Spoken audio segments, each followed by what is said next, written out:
होगा Berubari union case 1960 में क्या हुआ था। बेरूबरी पश्चिम बंगाल का एक गांव था, वहां से एक केस किया गया था भारत के ऊपर। क्या केस था तो देखिए इसकी शुरुआत कैसी हुई। ये भाई साहब सीरियल रेडक्लिफ, ये भारत के विभाजन करने आए थे।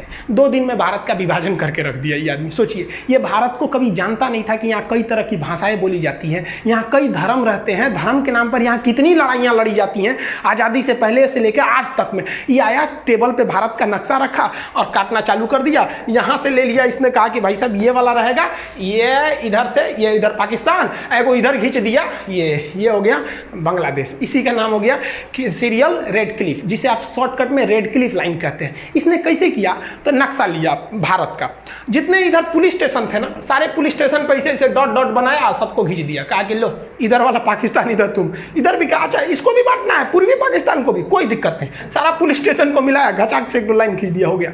पता चला किसी का घर इंडिया में रह गया, खेत बांग्लादेश में चल गया। किसी का दुआरा इंडिया में है, आंगना चल गया बांग्लादेश में। अजब अजब कांड करके चल गया। अरे भाई इनका अपना रहता तब ना समझ में आता, यही कांड हो गया। इसमें सबसे फेमस हो गया बेरूबरी। बेरूबरी क्या था तो वो भारत में था, यहाँ बांग्लादेश में था, यहाँ पर भारत में। लेकिन इसको ना रियल में जाना चाहिए था बांग्लादेश में, क्योंकि यहाँ सारे लोग मुस्लिम थे, लगभग 90% से ज्यादा लोग मुस्लिम थे।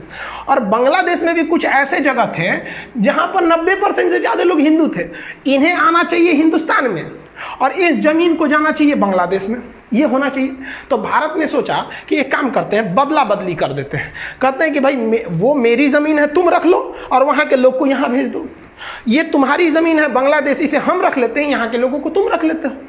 तो कितना अच्छा था।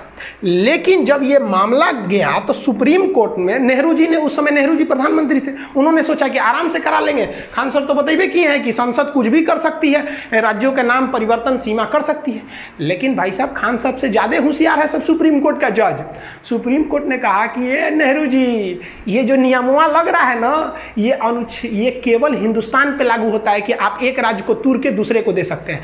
आपका मन है तो आप पटना जिला को उठा के राजस्थान दे दीजिए, आप अंदर जितना खरमंडल मचाना है मचाइए, लेकिन ये अधिकार आपको कोई नहीं देता है यहां से अनुच्छेद 3 से कि आप भारत के किसी जमीन को विदेश को दे दीजिए। इसके लिए आपको संविधान में संशोधन करना पड़ेगा। तो नेहरू जी ने सोचा संविधान में संशोधन कर दे और इस मामला को सल्टा दे, लेकिन भारत में बड़ी विरोध हो गया। सोचिए नेहरू जी से एक समय से मामला अटकता हुआ अब बांग्लादेश और भारत के लोगों में बड़ा वो होने लगा कि भाई आप खुद सोचिए ना कि आप छोटे से एरिया में घिर के रह गए। नरेंद्र मोदी जी जब आए तब उन्होंने शेख हसीना से जाके ये समझौता करके संसद में पारित कराया।